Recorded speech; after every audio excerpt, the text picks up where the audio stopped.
looking at the list of challenges from China, you've mentioned an outside observer might be hard-pressed not to see an adversary in China. And at the same time, a number of allies are strongly economically connected to China, Germany among them.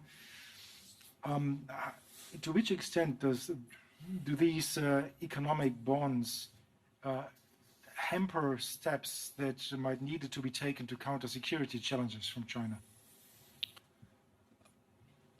So first of all, I think it is important to understand that we need to address the challenges that the rise of China poses to our security, even though many allies have a lot of economic ties with China. And in one way, that's what we also express in the communique today. So it's not either or.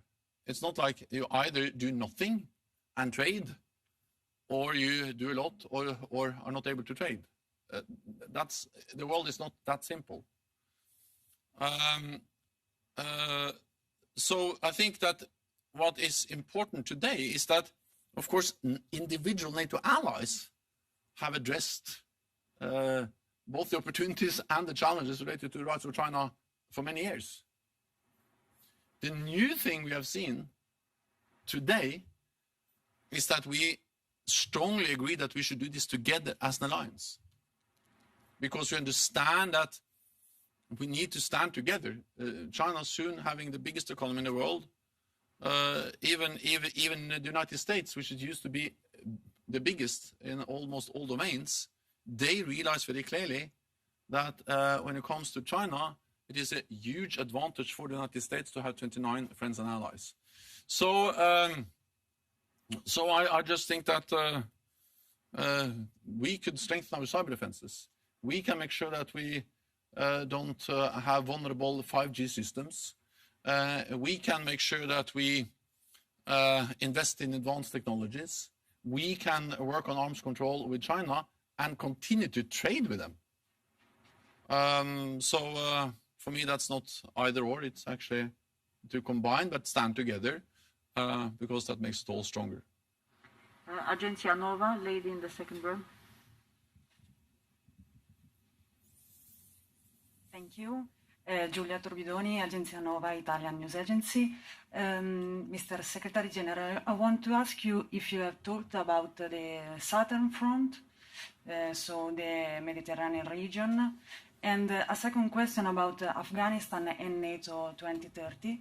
I want to ask you if what of your presence in Afghanistan are you going to bring with you in the future of NATO, and what on the other front is not so positive and is time to upgrade or to remove from the toolbox of NATO? Thank you. First, the Mediterranean and the South. Yes, that was discussed and addressed during our meeting.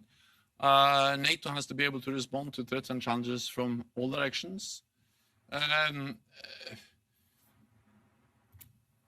We are in Iraq, which is part of our efforts to prevent ISIS from returning. We are increasing our training mission there. We strongly believe that prevention is better than intervention. So we believe that the best way of stabilizing our neighborhood is to train and build local capacity. We also work with our Mediterranean partners. We are looking into, we have a partnership also with Mauritania. We're looking into whether we can step up and do more with them also in the Sahel region. But these are issues which are now discussed among allies and also with Mauritania. Several allies, of course, are extremely concerned about the situation in Northern Africa, including Libya. On Afghanistan, we are ending the rest of the support mission. But we will continue to provide support to the Afghans in at least 4 ways. First, we'll fund the Afghan security forces. When we came to Afghanistan almost 2 decades ago, there were hardly any Afghan security force at all. Now there is an Afghan security force of roughly 3,000 personnel. We, all allies, have promised to continue to fund them. That's critical. Second, we are working on how to organize out-of-country training of the Afghan security forces, especially the Special Operation Forces. Thirdly, we have decided to continue civilian presence in Afghanistan to provide advice, capacity building. And fourth, we will really work hard to maintain critical infrastructure, such as the airport, to enable both the presence of NATO, as a civilian presence of NATO, but also, of course, presence of the broader international community, diplomatic presence, but also, of course, the development aid community. So these are 4 important ways where we will continue to provide support. Thank you very much. I know there are more questions, but we'll have to wrap this here. Thank you very much. Thank you. Have a nice evening.